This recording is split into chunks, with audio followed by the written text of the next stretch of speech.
اللعبة التالتة معانا اسمها هوف ايزن فافن، يعني رمي حدوة الحصان.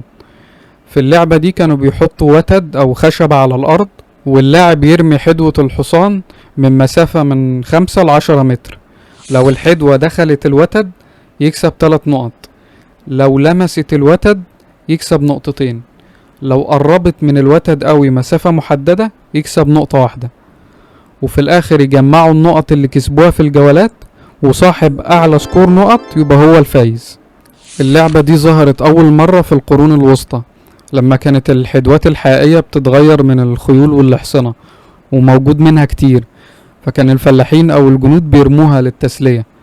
ولغاية دلوقتي بقت تراث شعبي، بيلعبوها في احتفال اكتوبر فيست برضو اللي بيتعمل كل سنة هناك في ألمانيا.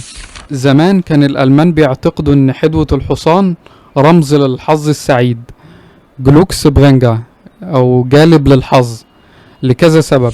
اول سبب كانوا بيفتكروا ان الحديد بيطرد الشياطين والارواح الشريرة في المكان اللي هو موجود فيه، والحدوة على شكل نص دايرة يعني شبه هلال القمر، فكانوا بيعتقدوا انها بتحمي من الطاقة السلبية والسحر والحسد واللعنة، فبيعلقوا حدوة الحصان على باب البيت وبيوزعوها هدايا لبعض في رأس السنة.